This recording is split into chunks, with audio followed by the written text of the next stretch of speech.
Allez, après BM, Mercedes maintenant, passons à Volkswagen. Baisse de 24,3% sur le vieux continent. Les ventes de VE n'ont reculé que de 3,3% au niveau mondial par contre.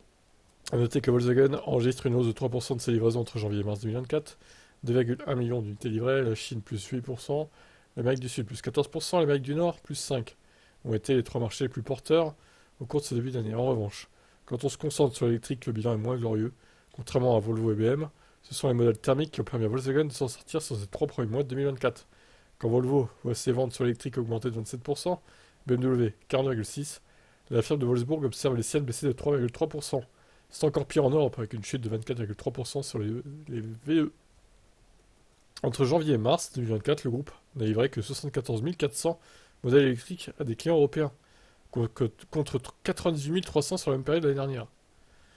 Alors peut-être oui, la faute à l'Allemagne qui a perdu son bonus du coup. On est passé de 18,4 à 12% de part de marché. Bon après c'est aussi un problème de qualité hein, des VE Volkswagen.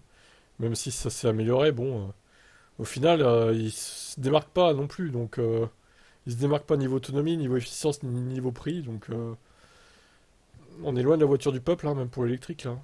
On va attendre de voir l'ID2 peut-être, qui pourra relancer la machine. Mais c'est pas avant 2026 quoi, normalement, hein. Malgré cette forte baisse en Europe, le groupe allemand ne se veut pas alarmiste. Il explique que le nombre de modèles 100% électriques commandés a plus que doublé, en glissement annuel, plus 154% au cours du premier trimestre 2024. Mais les bons résultats de ses concurrents directs sur l'électrique montrent bien que le contexte économique n'est pas le seul responsable de la situation. Alors ID4 5, 34 600 unités, ID3 26 100, Audi Q4 e-tron 22 800, Skoda Enyaq 14 000, Audi Q8 9 600, ID Buzz 7 000, Cupra Born seulement 6 900. La Cupra Born qui se vend beaucoup moins bien que la ID3 pour le coup, alors que je la trouve plus jolie et meilleure, moi je dirais. C'est étonnant.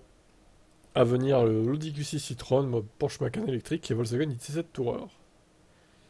Bon, bah en espérant pour eux que ça augmente, à voir. Qu'est-ce que vous en pensez du groupe Volkswagen sur les électriques?